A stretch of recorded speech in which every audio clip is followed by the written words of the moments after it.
De quoi je me mêle sur rmc.fr et 01net TV. François Sorel.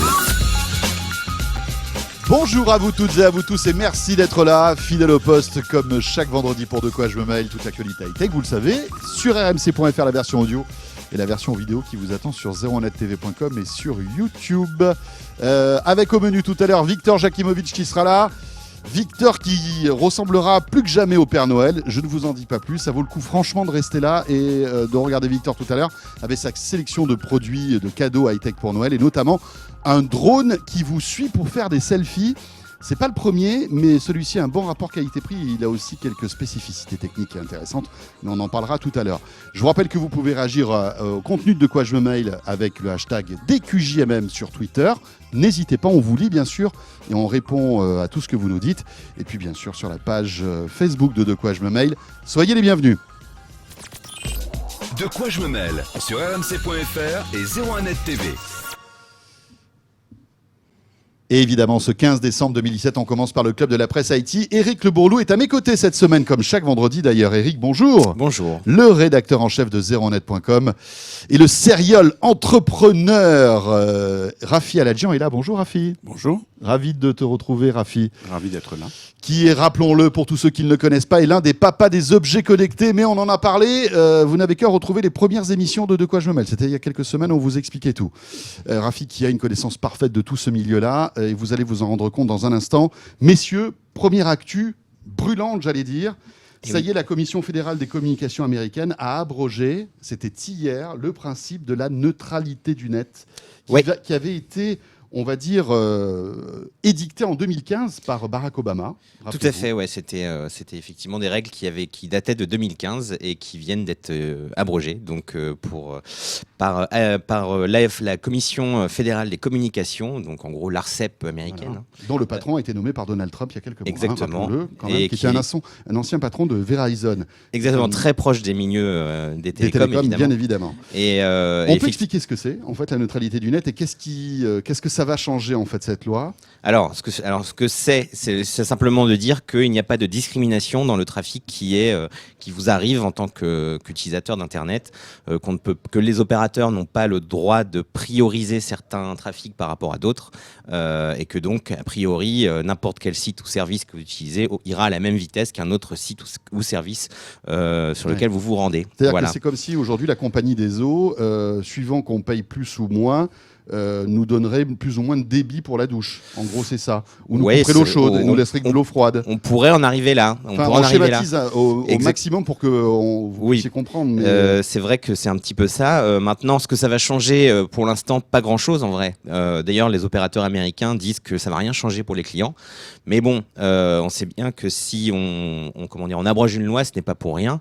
Et que sans doute qu'il y aura à terme de nouvelles offres qui vont émerger. Alors, ce ne sera pas dans 6 mois. Peut-être que ce sera peut-être dans 6 mois, mais a priori, ça va prendre un petit peu de temps. De nouvelles offres qui vont émerger, qui vont permettre aux opérateurs d'être plus souples, de faire du business un petit peu différemment et de pouvoir vendre différents services à leurs clients et d'avoir plus de contrôle en fait aussi sur le trafic qu'ils ont et ce qu'ils veulent mettre en avant. Éric, ça veut dire qu'on pourra avoir, et Rafi après tu vas nous donner ton avis, on pourra avoir un Internet à plusieurs vitesses, un Internet pas cher, lent, un Internet un peu plus cher, plus rapide avec Netflix et YouTube, et un Internet ultra rapide où là, on serait prioritaire parce qu'on a payé plus cher. C'est une possibilité, c'est aussi par encore exemple... on schématise, hein, on caricature presque. Ce qui pourrait être aussi possible, c'est par exemple des offres du type on vous offre votre Internet avec Netflix par exemple, même si Netflix s'est tout de suite dit opposé à cette nouvelle législation, ils ont tweeté... C'est pas dans leur intérêt. Hein, non, pas du tout. Mais on vous offre un service en plus gratuitement avec cet abonnement et au détriment, pourquoi pas, d'autres services concurrents. Ça peut être un des billets de la fin de cette neutralité du net. Maintenant, on va voir concrètement comment ça va se transformer en offre commerciale. Ce qu'il faut voir aussi, c'est que les opérateurs sont quand même soumis à une concurrence. Donc, effectivement, il faut faire quand même très attention pour eux, de leur côté, à ne pas faire des offres qui vont décevoir leurs clients. Sinon, ils vont basculer chez quelqu'un d'autre. Parce qu'on sait qu'il est plus facile de perdre des abonnés que d'en gagner. Ça, c'est et sûr. si un opérateur devient impopulaire parce que, justement, il profite de cette loi, les autres peuvent en profiter, justement. Exactement, pour les récupérer. Docteur Rafi, c'est grave la neutralité du net qui saute aux US ? Oui, enfin c'est triste parce que c'est les principes fondateurs de l'Internet et de l'égalité des chances de tout le monde vis-à-vis du client qui saute. Bon, d'un autre côté, cette neutralité, ça faisait un moment qu'elle n'existait plus parce que c'est peut-être pas les opérateurs qui contrôlaient le contenu, mais quand on regarde les GAFA, c'était déjà un moyen de contrôler un accès honnête. C'est-à-dire que cet accès direct à l'attention de l'utilisateur, ça faisait un moment qu'on ne l'avait pas, pas de la faute des opérateurs, mais par la force des GAFA, qui est encore plus redoutable, je pense, parce que là, du coup, la concurrence n'existe pas réellement entre eux. Je pense qu'il y a un autre modèle qui est possible pour les opérateurs, c'est précisément de vouloir leur part du gâteau, c'est-à-dire de faire payer Netflix et de faire payer, je ne sais pas s'ils pourront faire payer Google, mais en disant, bon, aujourd'hui, on a construit des infrastructures pour que vous puissiez vous développez et vous vous êtes développé, mais nous, pour le coup, on gagne exactement la même chose. Donc, il peut y avoir une répercussion sur le tarif payé par l'utilisateur, mais il y a aussi peut-être la possibilité de faire payer des redevances. Ce qui revient, par ailleurs... Finalement, pour le client, ça ne changerait pas grand-chose, ça améliorerait peut-être même la qualité de service. Ça changerait la chose, c'est-à-dire que les services riches pourront pouvoir se payer l'accès à l'attention de l'utilisateur, mais si vous êtes un outsider, une start-up qui démarre aujourd'hui pour faire le concurrent de Google, de YouTube, par exemple, vous allez devoir avoir les poches profondes pour pouvoir vous payer ça.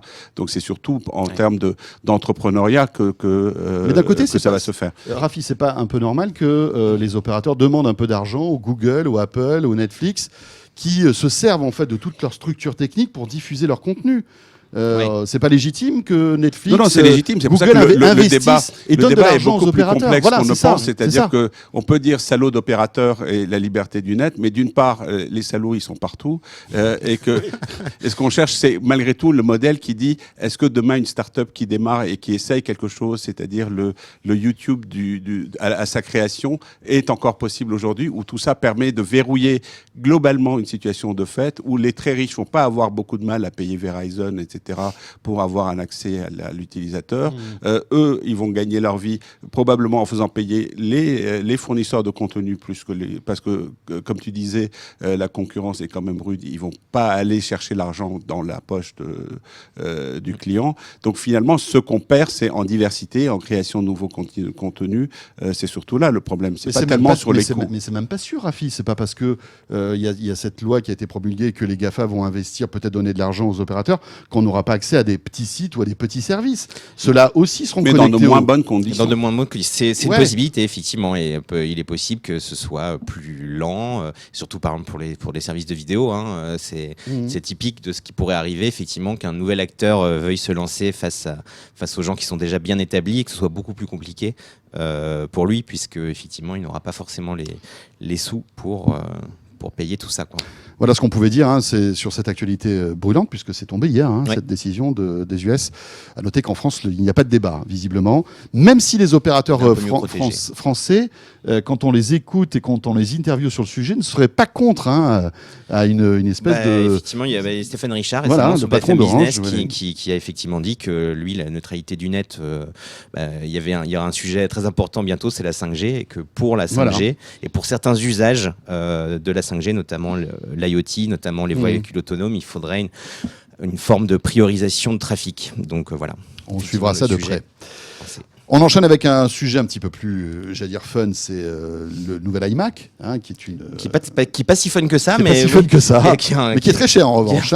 Il n'est pas très fun, mais il est très cher. Comme toujours avec les Apple, dès qu'un nouveau produit sort, il y a toute une espèce de diffusion d'avis, etc. Oui. Cet iMac, donc, c'est une super machine, ultra puissante. C'est le plus puissant des Macs jamais conçus, tout simplement. Peut-être même le plus puissant des PC que jamais conçus. Alors, je n'oserais pas le dire parce que j'en sais rien, parce qu'il faut effectivement tout ce qu'on peut dire, c'est qu'en tout cas, c'est une station de travail. C'est plus Alors, il existe aussi des PC très puissants à base de processeurs Xeon comme celui-ci, avec non pas du disque dur classique, mais 1 Tera de SSD par exemple. Donc, pour ceux qui connaissent, ils savent que ça commence à être des spécifications sympathiques. On peut aller jusqu'à 128 Go de RAM. Enfin bon, c'est vraiment c'est la grosse machine de compétition. compétition. C'est une machine pour les pros, voilà, pour les pros qui ont vraiment besoin d'un usage très intensif de leur ordinateur, typiquement des gens qui font de l'animation 3D, qui font, pour des développeurs aussi, qui font de la vérité virtuelle, qui font de l'intelligence artificielle. Voilà, c'est la machine de tous les superlatifs et effectivement, forcément. Et puis c'est la vitrine technologique d'Apple. C'est aussi une vitrine technologique effectivement pour Apple. Alors, en plus, ce qui est marrant, c'est qu'ils ont quand même soigné aussi le design, comme toujours. C'est une machine plutôt Pierre Fontaine qui a pu le voir disait qu'elle faisait très badass. C'est vrai qu'elle fait un peu badass et que donne envie en fait finalement de jouer avec. Mais oui, c'est une machine extrêmement chère qui n'est pas réservée à tout le monde puisque ça coûte au bas mot.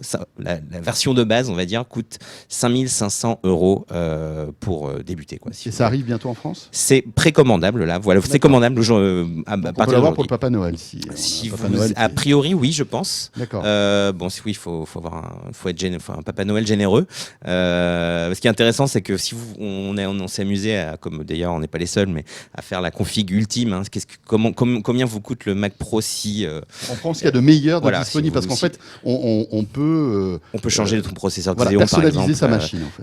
ajouter de la RAM, etc. Et on arrive à quelque chose comme plus de 16 000 € pour cet ordinateur. Donc voilà. C'est le prix d'une voiture, ça va. Hein. Ouais. Mais normalement, il devrait être obsolète très vite. Parce que, étant donné voiture les annonces de Apple annoncent quelque chose qui est encore plus. Le Mac Pro. Oui, l'année prochaine. Donc, effectivement. Je ne suis pas sûr que ce soit un excellent investissement, mais ça concerne finalement assez peu de monde. Alors oui, c'est effectivement, comme disait François, c'est aussi un petit peu une vitrine pour Apple et aussi un message pour dire, alors que Apple était une machine, les Mac étaient des machines très utilisées dans le monde professionnel de certains secteurs professionnels, notamment les milieux de la création. Eh bien, ils se sont fait un petit peu, reprendre des parts de marché par l'univers PC. Et donc, c'est aussi un message qui est adressé aux pros pour dire, voilà, on est là et on fait des machines puissantes pour vous. Voilà pour cet iMac. Commencez à économiser si vous êtes fan. On a bien compris, Rafi, c'est pas trop ton truc. Voilà. Non, mais enfin, je comprends qu'il faille. Enfin, je le trouve pertinent. Moi, mon problème, c'est plus les iMac pas pro que je trouve étranges et je me demande pourquoi ça continue à exister. Qui achète aujourd'hui un iMac quand vous êtes un particulier? Pourquoi vous achèteriez un iMac plutôt qu'un MacBook? Enfin, c'est quoi les avantages d'avoir un plus grand écran, non? C'est ça? Plus grand écran, un design un peu plus aérien. Enfin voilà, c'est pas un laptop, quoi. Je sais pas. Oui, après c'est dedans. Souvent les iMac c'est du matériel de laptop, ceci dit, mais il y a une connectique un peu plus large que sur les MacBooks qui on sait, etc. Mais bon, tout ça effectivement c'est des choses qu'on peut étendre. On peut aussi connecter son MacBook à un autre écran plus grand si on a envie. Donc c'est vrai qu'on peut se demander si c'est bien utile. Enfin, fais attention parce qu'il a un MacBook Pro. Donc, justement, c'est ce qu'il fallait que tu aies visiblement. Tu as un MacBook Pro, toi? Non, j'ai pas de MacBook Pro. Ah bon? Moi, mon Mac, c'est un vieux MacBook Air que j'aime beaucoup. Mais moi, j'ai un MacBook Pro. Très bien. Moi, j'ai un PC, les amis. Alors, commencez pas. J'ai un PC on enchaîne avec, là encore, cette volonté de... Vous savez que, alors évidemment, on parle de haut débit, de très haut débit quand on est dans les grandes villes. C'est facile de pouvoir regarder des vidéos et de justement de se poser la question de la neutralité du net. Mais il y a des endroits en France où on se la pose même pas, cette question-là. Non, c'est sûr. Parce qu'on a des débits pourris, on peut le dire, en ADSL, on n'a pas de 3G, on n'a pas de 4G, on n'a parfois même pas la possibilité de téléphoner. Et visiblement, il y a une prise de conscience de la part du gouvernement pour accélérer en fait la couverture du haut débit. Alors, il y avait cette histoire de bon haut débit, après il y a eu le très haut débit, etc. un peu partout en France et surtout dans les zones où il n'y en a pas aujourd'hui. Visiblement, ça s'accélère un peu, Eric. Oui, faut dire que l'objectif est ambitieux puisque l'objectif est de couvrir tout le monde en bon haut débit ou très haut débit, en tout cas a priori au moins du 30 mégabits d'ici 2022. Donc comment on fait pour couvrir tout le monde, toute la France en très haut débit d'ici 2022? Ça semble compliqué avec de la fibre optique, voire même complètement impossible. Donc effectivement, il y a d'autres solutions qui sont imaginées et qui vont être déployées. Et la solution intéressante, et d'ailleurs elle a été déjà déployée par certains opérateurs, dont Bouygues, c'est effectivement passer par le réseau mobile pour fournir de l'internet fixe chez chez des gens qui n'ont pas forcément accès à la DSL. Et encore faut-il qu'ils captent le très haut débit mobile. Oui, alors effectivement, il va avoir des offres de 4G fixe si on est dans un territoire couvert par la 4G. C'est ce que propose Bouygues Telecom avec sa box 4G. D'ailleurs, d'autres opérateurs devraient suivre dès 2018.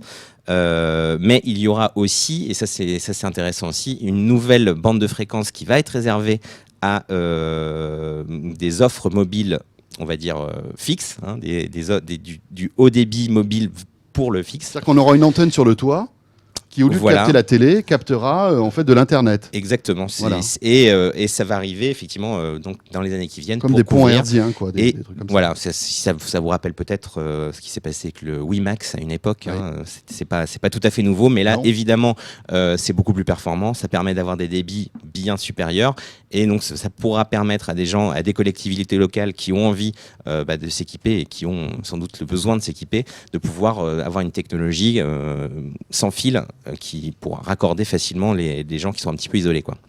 Rafi, ton avis là-dessus? Moi, je trouve déjà que qu'il est honteux qu'il y ait des zones en France. Ils ont avancé le chiffre de 2 millions, 3 millions de personnes qui n'avaient pas de connexion Internet en France, et que c'est honteux. C'est comme s'ils n'avaient pas l'électricité aujourd'hui. C'est ça. C'est-à-dire, c'est un élément de confort comme l'eau chaude ou l'électricité, quoi. Voilà. Bon, après, il y a une question de combien ça coûte de les raccorder. Enfin, là, on peut le raccorder avec le sujet précédent de la neutralité du net. Est-ce que le gouvernement français doit créer des réseaux pour que les gens regardent Netflix?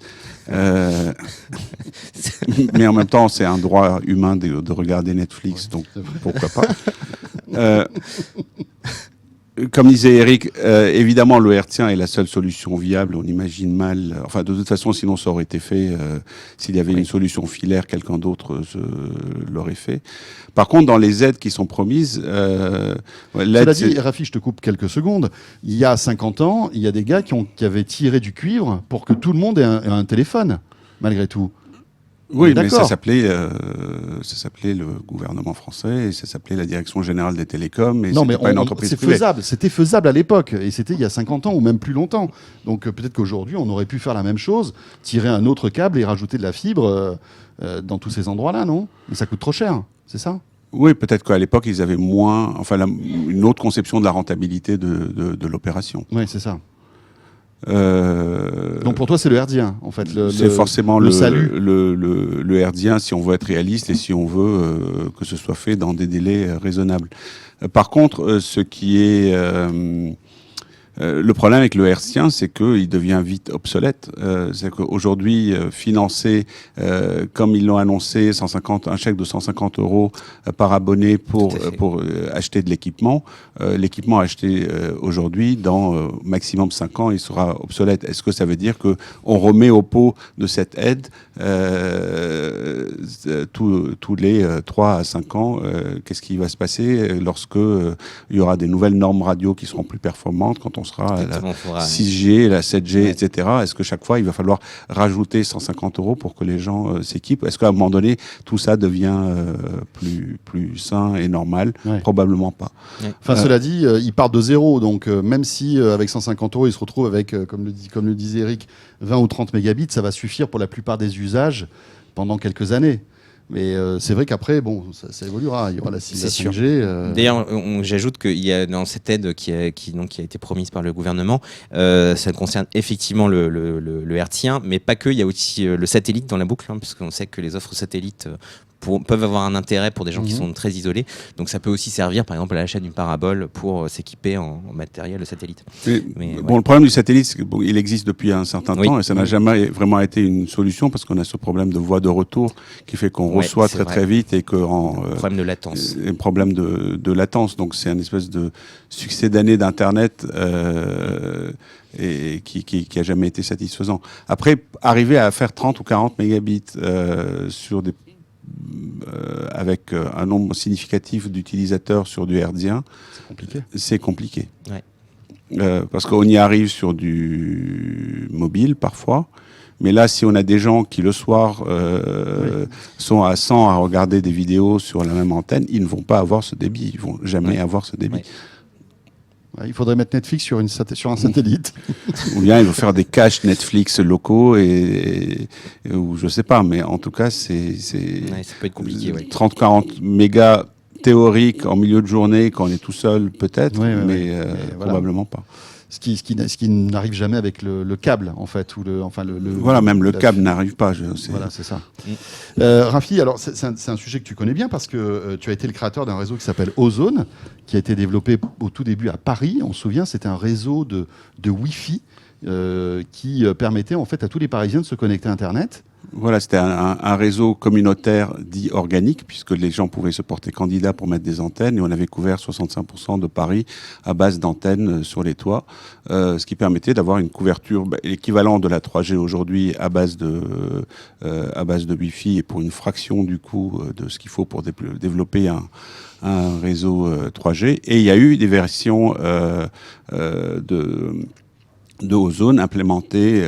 Il y a eu Ozone Village pour l'installer dans des villages. Il y en a eu à Rennes, à Bruxelles et en Arménie dans des zones sinistrées après le tremblement de terre, où c'est des réseaux qui se déploient assez facilement et assez rapidement, puisque c'était même dans leur nature et dans leur conception qui était que... Ça peut être encore une solution, ou est-ce que c'est une solution qui a trop vieilli aujourd'hui qui n'est plus d'actualité dans ce type d'équipement aujourd'hui qu'il faudrait avoir dans les campagnes?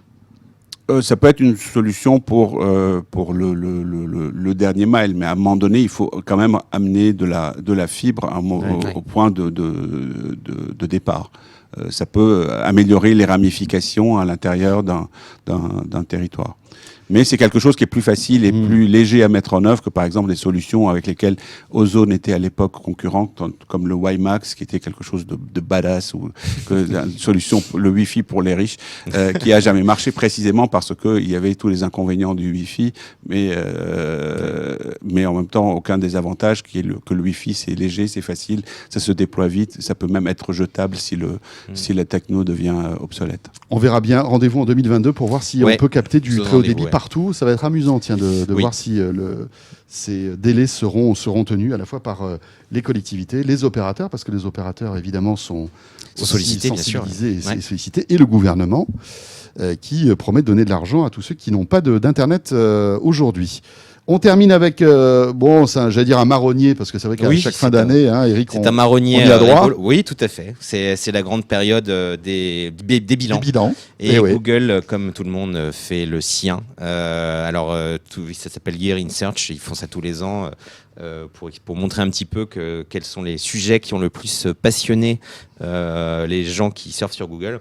Nous, on s'est intéressé évidemment plus particulièrement à ce qui a intéressé les gens en matière de tech. Bien sûr. Mais il n'y a pas vraiment de surprise. Alors là, je reprends ma petite liste parce que je ne les ai pas tous en tête.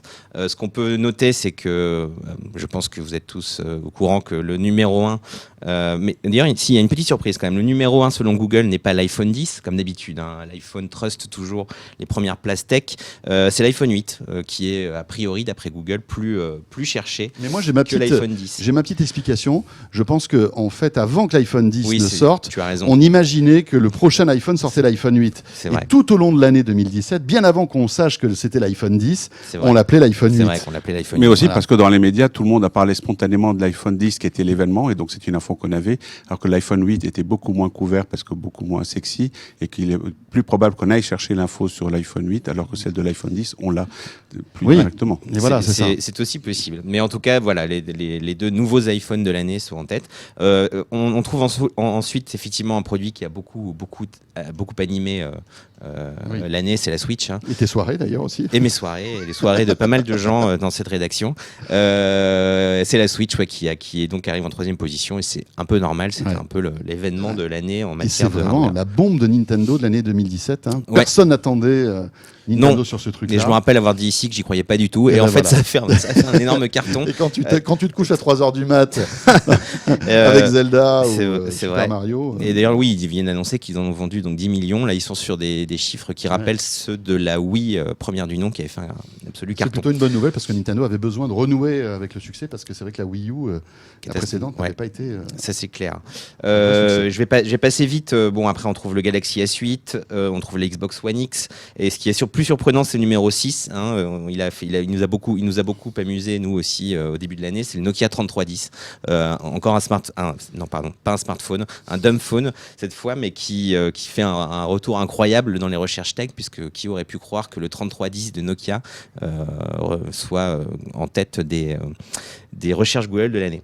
Et voilà, donc après je vais pas tous les faire parce qu'après en fait c'est essentiellement des téléphones, on va dire en tech personnel selon Google. Ce qui est surprenant, c'est le Razer Phone qu'on vient de tester à la rédaction de 01net. D'ailleurs, le test est en ligne, qui est un téléphone pour gamer conçu par la firme Personne Razer. ne connaît, mais malgré tout, il a été. En fait, Razer est très connu par les gamers. Donc, je pense que effectivement, le savoir qu'il faisait un téléphone, ça a dû attirer un petit peu la curiosité des internautes. Rafi, toi, tu as une autre lecture de ce classement avec, Oui, moi, je me suis pas intéressé au côté tech, enfin, entre autres choses.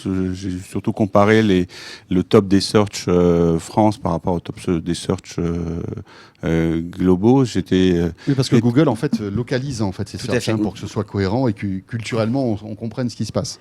Et donc, le truc le plus recherché sur Google de manière globale, c'est l'ouragan Irma. En France, c'est Johnny Hallyday.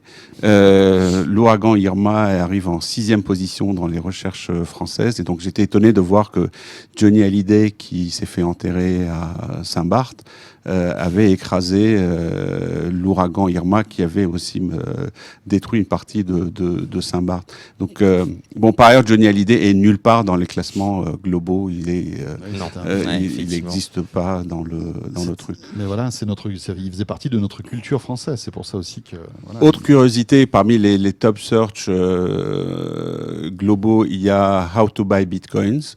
Et il n'y a rien sur les Bitcoins dans les search français. Donc l'opportunité des Bitcoins n'est pas encore quelque chose de très dans l'esprit des Français.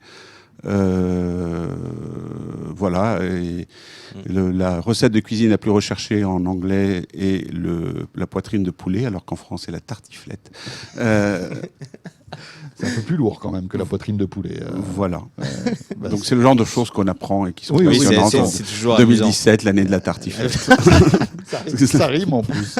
C'est formidable. Mais, il faut arrêter parce que ça nous donne faim. Ouais, mais en tout cas, oui, ce qui est marrant, ce que disait Rafi est tout à fait vrai. Là, j'ai parlé du top global sur la tech, mais en France, il y a quelques particularismes aussi. Et celui que j'ai apprécié, que j'ai trouvé intéressant quand même, c'est Scratch. Scratch est un outil de programmation, on va dire, pour les jeunes, pour ceux qui veulent débuter la programmation, et qui arrive quand même dans le top 10 des recherches tech Google. Et ça, c'est plutôt bien, on va dire. Positif, ça veut dire qu'il y a beaucoup de. C'est intéressant de voir ça. De gens qui s'intéressent. Et l'autre chose qui arrive, et là, on se dit, est-ce que Google n'a pas un petit peu manipulé son algorithme ? Je ne sais pas, mais bon, ils disent évidemment que non, que tout ça est pondéré. Que voilà. C'est Google Home. Google Home qui est aussi en France parmi les recherches les plus tapées de l'année, selon Google. Voilà, Google Home qui a été analysé dans les précédents De quoi je me mêle par Rafi Aladji, on en avait parlé et on y reviendra bien sûr. Merci beaucoup Rafi, c'était un vrai plaisir. Merci de m'avoir invité. Termine bien cette année. Et puis Eric, on se retrouve la semaine prochaine. Ouais. Voilà, avant de s'accorder quelques petits jours de vacances bien mérités les amis. Vous restez avec nous, la suite de quoi je me mêle, c'est avec Victor Jakimovic déguisé en Papa Noël. Eh oui, à tout de suite. De quoi je me mêle sur rmc.fr et 01net TV.